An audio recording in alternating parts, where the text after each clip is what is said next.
At first, I was going to avoid weighing into this latest issue with something that Donald Trump said, but it is such that I just can't resist the urge to do what I'm doing right now. And because it's so terrible. It's one thing for a private citizen to make a new widow of a fallen soldier cry because that person can't completely remember the name of the soldier that was killed, and yet is talking to the wife of that soldier.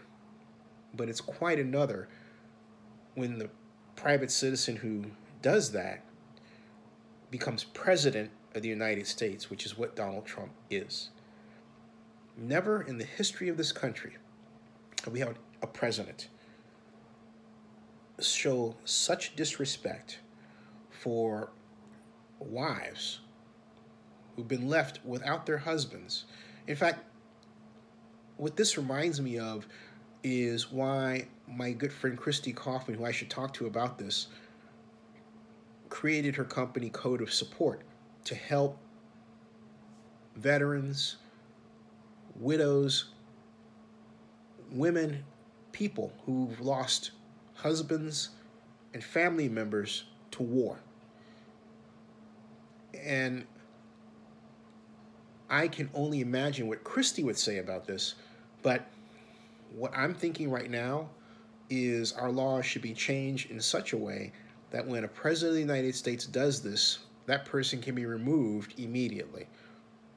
We have to maintain a line of American presidential behavior that's consistent with our best values and ideals as expressed in our Constitution and our history.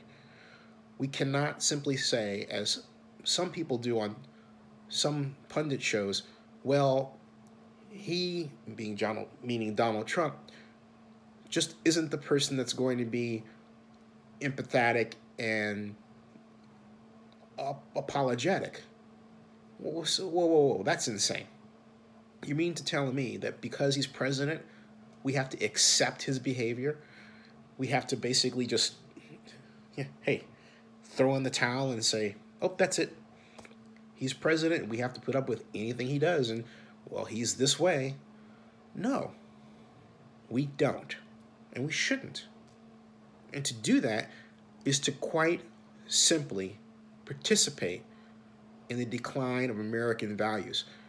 Those of you who say, well, American values have been on the decline anyway, that's no excuse to continue the process. At some point, we have to say, look, enough really is enough. And Mr. Trump, you either need to improve your behavior or leave. And not only that, and I say this again, we need to change laws. We need to add laws that govern the behavior of the President of the United States. I don't care if Donald Trump is not a politician. I don't care that he started The Apprentice and that I was a fan of his. That Donald Trump, I now understand, wasn't real. And the Donald Trump we have in the White House, I'm not even sure that's real. But what I'm certain of is that Donald Trump treated Myeshia Johnson most wrongly and most inappropriately and exhibited conduct that is beneath the President of the United States, beneath it. All he had to do was apologize to her. All he had to do was something special for her. But no, he didn't do that. And Donald Trump does show a public dislike for any black woman that would dare speak up, be aggressive, and say anything against him or criticize him. You have to be Omarosa, basically, in other words, working for him, and black and aggressive, for Donald Trump to like you. And that's wrong. Okay? That's completely wrong. Unbelievable.